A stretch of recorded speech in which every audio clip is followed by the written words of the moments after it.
All right, guys, welcome back to Better Odds Sports Betting. I'm your host, Kyle Hunter. My co-host here with me again, Kiev O'Neill. Kiev, how you doing today? I'm doing all right on a Monday. I could have been a little happier if we had a better weekend, but Yeah. my weekend was bad. Full disclosure, we had a good first weekend. We had a very rough this weekend. Went like 3 for 10 or something like that. I have to double check it, but one of my worst weekends in college basketball for sure. I have to imagine the books did pretty well. It seems like a lot of the line movements were incorrect. And when that happens, it's random, but over time, line movements is where you want to be. You want to be in the right side of the line move. But this weekend was just lots of narratives should have been faded. I think the Pac-12 was still able to get some stuff done, and we'll talk a little bit more about those teams. But it was rough for me for sure. How about you? Yeah, it was a bad, especially yesterday for me. I did do okay there on Saturday. My free play on Oral Roberts first half was a good one. The newsletter free plays have done better than my paid plays, which can be frustrating because I know some of the guys who buy then say, "Why don't you give me the plays you like the most?" I do. I just sometimes that's the way it goes. As far as this weekend, as far as the results, not just our results, but how the games went. I think that UCLA Bama game was probably the best game of the tournament so far. I know, my wife and I, and even my dad, who loves college basketball, we were all watching that game together, and it's pretty exciting to see the game go in overtime on that buzzer beater. And Yeah. then it was surprising to see Alabama come out of that and just play so poorly in overtime. They had the momentum. You have to give UCLA credit. I think the Pac-12 has at least been a little bit fortunate. But I want to give Kiev props here before we get going farther. Kiev said, what was it, several weeks ago, Kiev? You said something about USC, a high upside team. And what price did you get on them? 50-1. 50. And then they lost to Arizona and went to 66-1. So you could have got, I mean, if you were buying into what I was saying, you could have took it. But I mean, at the same time, I wish they weren't in the Gonzaga bracket, because I probably would be able to maybe start hedging that, being that they're like number 6 on Right. KenPom now. You're pretty much into the even money range against the other teams, or more favored if it's like Oregon State or UCLA. But the fact that they're in the Gonzaga bracket, I still have to wait a little bit. What are they, minus 500 right now, minus 450, something like that? If I get involved, I'm in for 6 units, and then I'll have to hedge it. Let's just say even money. Then you're in for 12 to 13 units. And then the final game, you're hedging at, minimum 13. If it's Baylor, you're hedging probably 30 units. And then it just takes away all of your profit, because Baylor is going to be minus 200 over them, most likely. And maybe I'm wrong, but the perception is getting better on the Pac-12. But thank you, Kyle. That's one shining thing I got going for me after last weekend.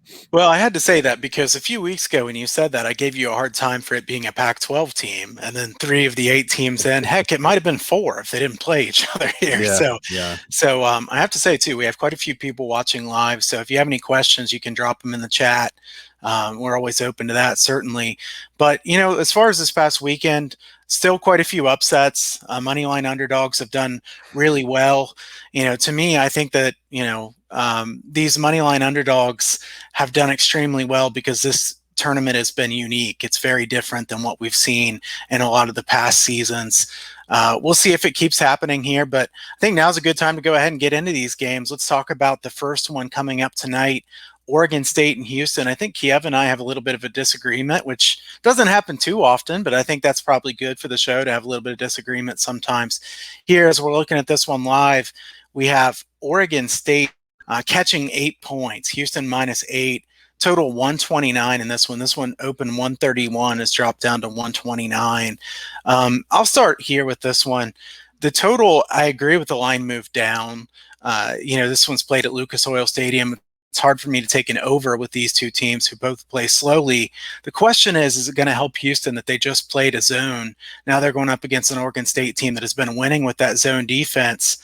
I don't know that Oregon State's zone is as good as it looks right now. That's my thing, is that Loyola couldn't make a shot, but they were wide open. And they had a lot of wide open looks in that game. If you look at Simon from Shot Quality, who we've had on here before, his numbers, Loyola should have won that game by 17 points, according to him, and they lost by 7, I believe. So, that was an unfortunate game for Loyola. I still think they're clearly the better team of those two. That's just not just sour grapes there from me either. I do think that they are better. I hate that I lost that future on Loyola from that, but there wasn't too much I could do about that one. So as far as this game, I think Quentin Grimes is a really good outside shooter. I think he's able to, have quite a few good open looks here. I also think Houston's get a lot of second chance points. Playing that zone defense, it's going to be hard for Oregon State to defend well and get the defensive rebounds consistently. The other question is, can Ethan Thompson be really good in this game? He means everything to this offense for Oregon State. To me, Oregon State is doing it at least somewhat with smoke and mirrors to this point. Mm-hmm. I have to fade them here. I realize that they could win again and make me look pretty stupid here, but I think Oregon State, the regression has to hit them. They're not this good. Great tournament run. Good job coaching. Good job getting them to this point. Houston's the better team. My hesitance about making this any kind of big play, it's not a big play for me, is that you're laying a lot of points with a low total. And I don't think either one of us really love to do that normally. So this is a low total. I laid 7.5 in this one with Houston. Kiev, what do you have on this game? So what I do want to say is I do like the total under, and I did take that at 130. It's at 129, and I gave that away as a free play, and I like it for many different reasons. Number one, I can see a lot of different ways minus overtime it actually hitting. Houston isn't the greatest shooting team. They only rank 122nd in effective field goal percentage, and going against the American Athletic Conference, that's not so good. Now, were they able to put one on Syracuse? Absolutely. Syracuse couldn't hit anything. They finally slowed down. But what worries me here for the under or for the over would be Houston's 3-point defense has been absolutely fantastic. It looks like they're number 8 in the nation now against the 3, allowing 29% and only allowing 42.9% just effective field goal, which is number 1 in the nation. Some of that is the American Athletic Conference. So that's one way that they can get the under here, is them stopping it. Oregon State, on the other hand, if you look at their trend line, it's been going way up on defense. I'm not as worried about the trend regression when it comes to defense as I am as much as offense. Now, I will agree with Kyle that a lot of that is smoke and mirrors of what they've been doing. But I don't know if they're using a Jedi mind trick or whatever to stop people from shooting. But at some point, we got to give their presence or whatever they're doing some credit here. And some stuff you just can't figure out. But this is a low total for a spread of 8. And that's where I would lean to the under on this one. Or sorry, not lean to the under, lean to the points. Because you're getting a low total. You're getting a Houston team that could come out really cold. You remember when they played Rutgers? They could have lost that game. Rutgers choked that game away. Houston might not even have been here. What is the American Athletic Conference? Just at this point, I think Oregon State has done too much to get this far, to get beat by over 8 points. So there's my lean on that one, but I do still like the total under 129. Okay, that makes sense, and I can understand, not wanting to lay this many points with that low of a total. I think the first half under might be a decent play in this one as well. With the spread being at 8 points, there is at least a chance of a foul fest late. So if you like the under, maybe you put some of your bet on the first half in this one, because you don't want to get caught by those late foul fests or even the potential for overtime. But it's a low number. I think the first half total in this game is sitting at 58.5 some books. So, you're not getting a great price, but I do think this could be a pretty low scoring game. And Lucas Oil Stadium, certainly one where I'd rather be betting unders than I would overs. And we've seen a lot of really bad shooting performances in this tournament. Other than the Oregon and USC game where I had the under last night, where USC couldn't miss, there's been a lot of really low scoring games. And I think that's liable to continue. The problem is, the numbers are getting lower on these, so it's kind of hard to keep betting it because they've lowered them so much. So that's a good segue right into Arkansas and Baylor, the second game tonight. Right now, Arkansas catching 8 points, Baylor minus 7.5 or 8, depending on the book. Right now, I see 60% of the bets on Arkansas, but 68% of the money on Baylor. So we see the public probably taking Arkansas a little bit more here, Baylor a sharper side. Kiev and I didn't really talk about this game beforehand, so I don't really know what his lean is in this one. I'm not going to bet anything other than the first half on Baylor. I think he likes that one as well. But as far as the total, I'm curious to see what you got here. My number is higher than this. I don't really want to bet an over at Lucas Oil Stadium, but I can't take the under here. What do you have on the total in this game, Kiev? Well, sure, and yeah, we didn't talk about the full side. I did Right. we did talk quickly about the first half. So the full part of this game worries me a little bit when you have a desperate Arkansas team here. They have shown pretty well at the end of their games, but they haven't showed that well in the first half. So just for that, so I think it like this: if Baylor plays their efficiency level like they're supposed to, they should be up by 4 points by halftime. And if Arkansas plays the way they're supposed to. But what we've been seeing is Arkansas having bad starts against Oral Roberts, other teams like that. Baylor had a really bad start against Nova, and there was a scary game until about 5 minutes left. And that's when they put on the gas. Nova ended up choking it down and lost it. And I mean, Baylor's great athletes too. I think because Baylor's not used to starting bad, I think that they're going to use that as a way of starting good. So you got a little bit more of a trend on Arkansas starting bad, Baylor starting good. Plus, there's also that whole chance that you see the Baylor Bears that you were there all year long and playing much better. I'm a little bit higher in the Big 12 than the SEC. I don't know what's right now, but I think there's a little value to the -4 because I could see it going a lot more than that if Baylor's on. If Baylor's on, they're a great offense, and their offense doesn't get nearly as much credit as they should. So I agree with you on that. As far as the total, I'm at 150, Kyle. Yeah. And so I don't disagree with you at all. And that's even after I punished for the neutral court. So, but I don't want to take an over here just because of how teams have been coming out. Maybe I'm a little gun shy with the over, but when these teams are more desperate, they tend to slow it down a little bit more, is what I noticed. So, right now, I'm going to lean to the over just because my number is there, but I'm not betting it. Yeah, I lean to the over in this one as well. And the transition defense from both of these teams has been really bad. In fact, Arkansas is in the 9th percentile. So a bottom 10% team in transition defense. If Baylor wants to get out and run, they could get some quick scores here. The reason for that is Arkansas crashes the boards even with their point guard and shooting guard. So they don't really get back very well. It's unlike a team like Wisconsin who sacrifices offensive boards just to get back and be really good in transition defense. You're not going to score quickly on them. Arkansas, you have a chance to do that. Baylor's not great in transition defense either. So if these teams want to push it, it could be pretty high scoring. I agree. The first half on Baylor here, Arkansas 2-7 against the spread in their last 9 in the first half, and most of those haven't been close. They've been getting blown out in the first half, according to against the spread. So I like Baylor in the first half, and the fact that Baylor played poorly in the first half last game, I think kind of makes me like it better. I think that's what Kiev was kind of saying too, is this sets up for, Baylor last game didn't come ready for the first half in that one. I think they'll come ready for this one. Not a huge bet for me or anything, but I do like Baylor -4 in the first half. We have a couple questions here, Kiev. The first one from Grind MMA.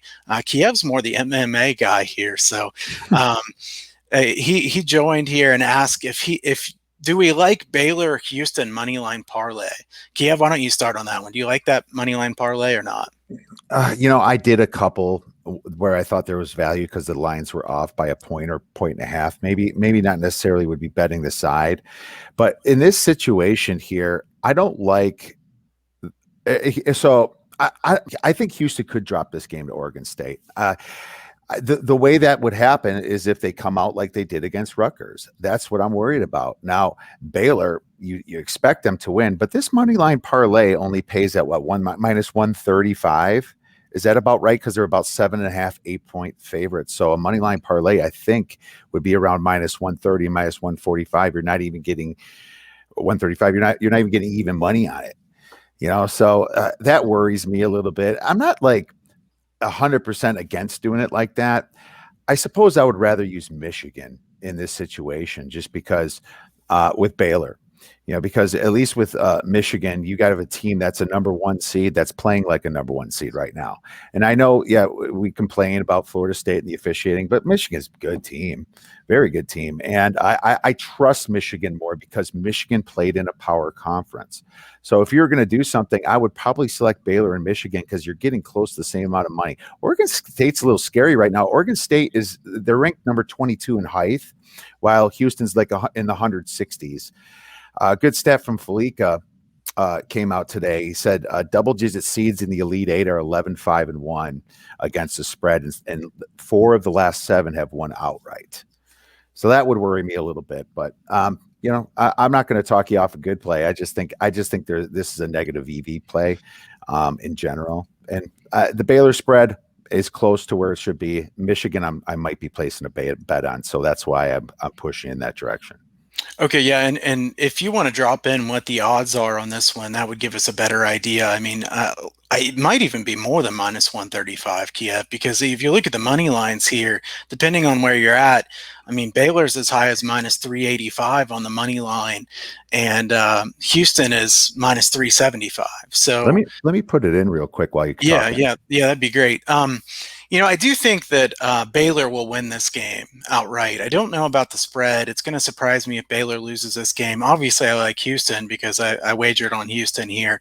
At the same time, moneyline parlays are not something I do too often. Parlays, can be tricky.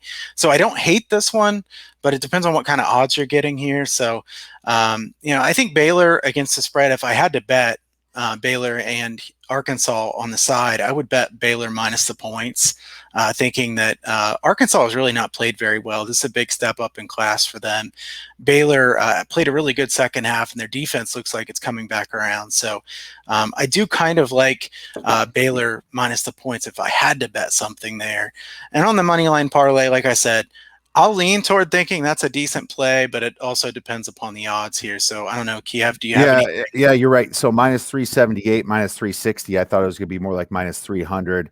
I guess the line did move way up, and now Houston's at minus 113 here on this site that I'm using. It's more like minus 160.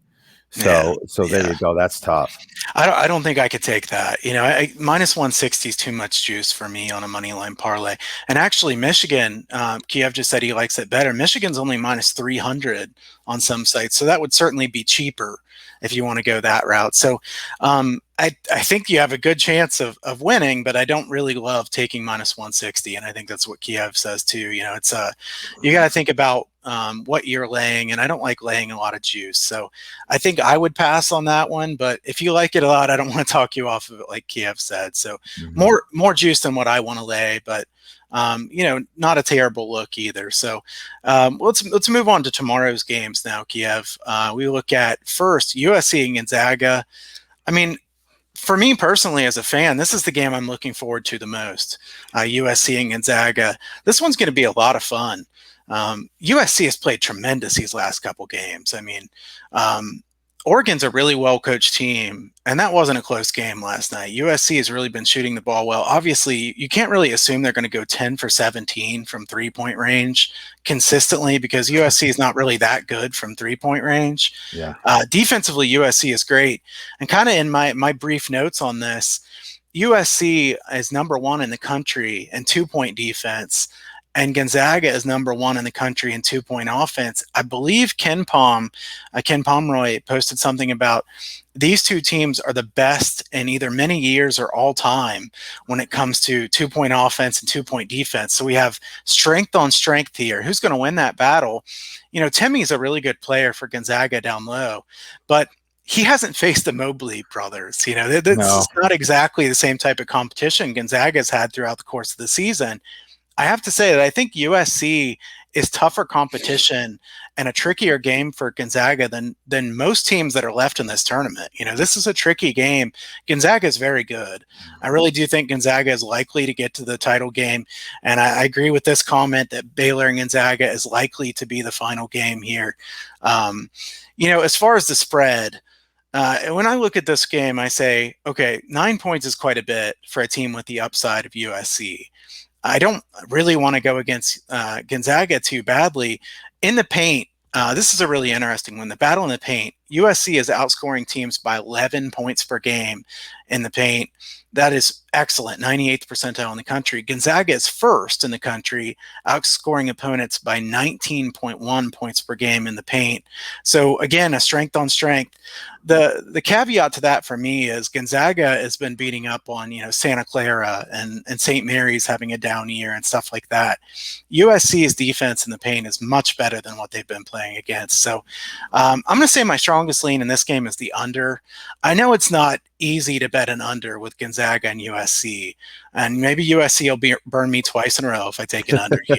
But 154, 153 and a half in a football dome, I have to lean to the under in this game. This one's right at my number. I lean to the under because of the dome. And I don't know, Kiev, I'll see if you agree on this, but USC can't want to play an 80 possession game here, right? I mean, they can't want a track meet. You would think they'd want to slow this game and win with their defense because offensively, they're not nearly as efficient as Gonzaga. So I would think they would want to slow this pace down. Slight lean to USC for me on this one, and I kind of like the under as well. Yeah, I have a lean to USC on this game as well.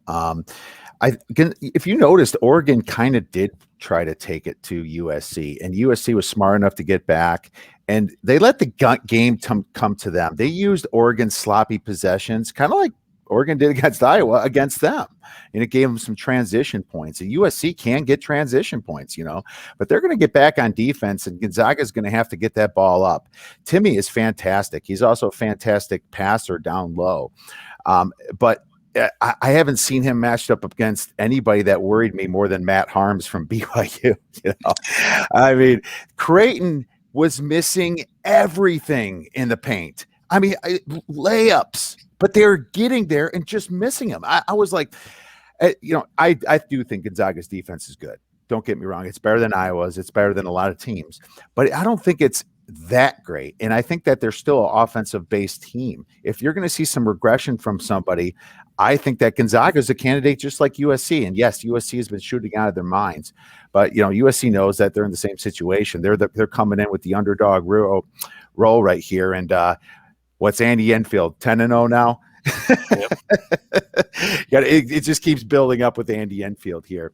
The height of USC is going to possibly give them some troubles, but USC has to also be hitting that three to stay in this game because we know Gonzaga can make a fool of anybody, and that's what worries me the most. Would it be surprising for Gonzaga to be winning by 15 points? That shouldn't shock anybody against anybody. Even against Baylor, that shouldn't shock you. Maybe you'd be a little bit surprised that they're this good, but we've been watching Gonzaga all year, and this is one of the most efficient teams around. I'm going to lean to the points here, and I can't believe I'm leaning to the under, but I'm going to lean to the under just because that's the only way USC can be in this game, is slowing it down. Yeah, that's the way I see it too, is if you like USC at all, you kind of have to like the under because USC doesn't want a 95-90 game here. I can't imagine they do. I mean, unless they make every three, maybe, the way we've seen it, maybe those guys are out there hitting 10 for 17 on threes again, and it goes over the total. If they do that, they do it. That's not necessarily a bad play for that. Lucas Oil Stadium, a tough shooting backdrop for sure. Gonzaga's defense, pretty good defense. And USC, I mean, you could make an argument that USC is the best defense that Gonzaga's played against yet. USC is really good defensively. I think they're a bit underrated by some people on defense. And like I said, Kiev was right about USC being a really high upside team. We'll see how this game goes, but I'm looking forward to this one. So let's go to the second game, UCLA and Michigan. I think Kiev kind of maybe tipped his cap a little bit here. He tipped his what he was going to do here because I think he must like Michigan here somewhat. I see the line at -7 in this game, and -7, 136. This total's gone down from 137.5 to 136. I have to take the under if I'm betting a total in this game. I can't bet the over. UCLA has to try to slow this game down. No way they want to play fast. Michigan's very good defensively. Obviously, they bothered Florida State a lot. Florida State, a terrible performance in that game. There's lots of things. We won't get too deep into that, but that was a game that I expected to be a really exciting game that ended up not being so at all. I think this Michigan UCLA game, the question is, what do we see UCLA as at this point? Are they just a much improved team who's proving that they're actually a pretty good team at this point? Are they playing far above their actual level? I think they're probably playing above their level at this point. They really had a pretty easy path to this point. Getting to play Abilene Christian. Michigan State in the first game had them beat, basically, gave that game away. And Michigan State's not very good. So I think UCLA has really only played one really good team here in the tournament, Alabama, and Bama shot 11 for 25 on free throws. So unlikely to happen again. Michigan, a really well-coached team. I lean toward laying the points. I do wonder if we'll get a better number here, Kiev, because the public likes the underdog in this one. So maybe we get -6 or 6.5. What do you think? So, it's why not just keep losing money to the Pac-12, right? I mean, why not? Just burn up the money. I mean, when is our numbers gonna, finally give them respect? I mean, UCLA's already up to number 16 on KenPom, and you're still seeing this massive spread. I mean, it's actually number 5. It's only a 5-point spread according to KenPom on this game himself. So you're still at -7 here. I don't know if I'm going to play Michigan. I lean them though, Kyle. And you're right. I probably would wait for a better number or possibly a first half. UCLA was down by 11 points to Michigan State in the first half. And we know Michigan State's not that good of a team. But this is, if you like Houston, Kyle, I don't see why you wouldn't, like Michigan either, because Alabama shot terrible as well. I think there's a lot of smoke and mirrors when it comes to this UCLA team. They did play Abilene Christian and BYU, but when they played Bama was 44% from the free throw line. 44. And it's not like they didn't shoot a lot of free throws. They shot 25 of them. If you're hitting, let's just say you hit 20 out of 25, which is roughly average. That's 9 more points for you. That doesn't necessarily even say that you're in overtime. That probably says that you win the game by 6, 7, 8 points. That's almost a spread cover right there. Then you look at what Alabama did from 3, similar to Loyola, starting 1 for 13 or 4. It was either 1 for 13, 1 for 14 before they hit one. They were out of the game at that point. I sent to the podcast earlier that if Loyola was playing like that against half the teams in the nation, they would have possibly been up by 10 points or beaten them. Penn State would have beat Loyola the game. It's just that, and some of that is good defense, and that's, you got to credit some of it. But there's going to be a point where these teams get exposed. And Michigan's the kind of team to do it because Michigan plays very confidently against the smaller teams. I've been watching them in the Big Ten all year. I thought their game against Florida State was somewhat biased, but at the same time, they stepped up to the challenge. Maybe a first half on Michigan's not a bad look right here, but I have to just expect some sort of regression here from UCLA. And the worst thing we can do here is, by the time you lean the other side or bet the other side, it shows you were right about all the bets you lost. You never want to be in that situation here. So I still think UCLA is a little bit smoke and mirrors myself. Yeah, I tend to agree with that. And I think Michigan has been consistent enough throughout the course of the season that we don't have a reason to not trust them in a game like this. Obviously, the spread is a decent number, -7, with only a total of 136. So don't love laying more than 2 possessions in something like this. And I think we all understand that when you get to this time of the year, there's not going to be some huge edge. These numbers are going to be pretty good. So we're trying to look for matchup advantages. And UCLA just played extra time. They play an overtime game at night there. They have a pretty quick turnaround here against Michigan, a Michigan team that's still pretty deep even without Livers. I don't really think that UCLA has a great chance of winning this game outright. Now, the spread, I'm not sure if I'm going to lay the 7 points or not.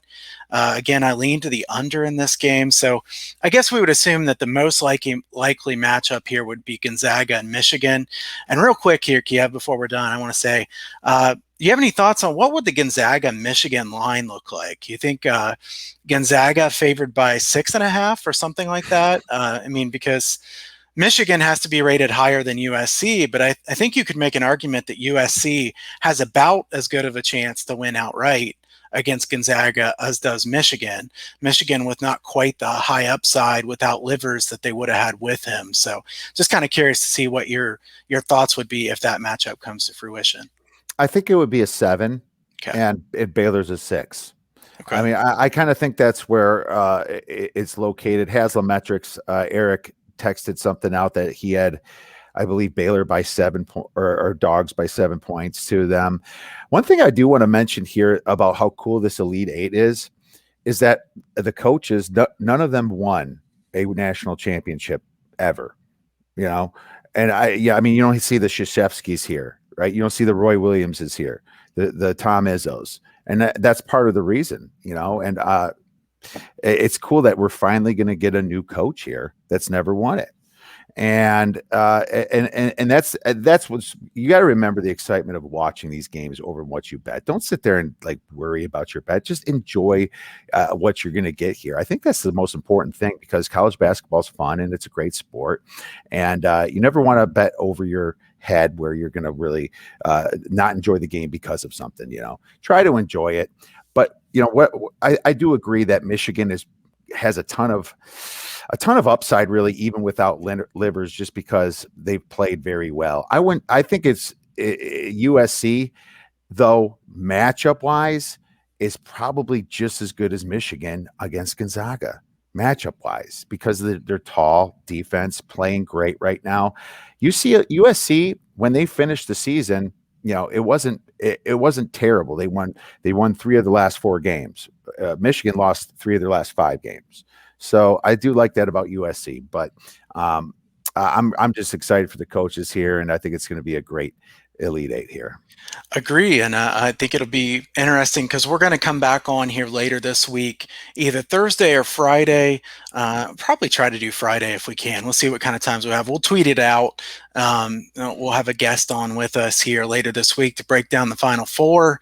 Always exciting to talk about the Final Four. Looking forward to that. So before we close here, I'll say real quick, make sure you subscribe on YouTube to the Odds Breakers. And also I have a channel on YouTube now as well.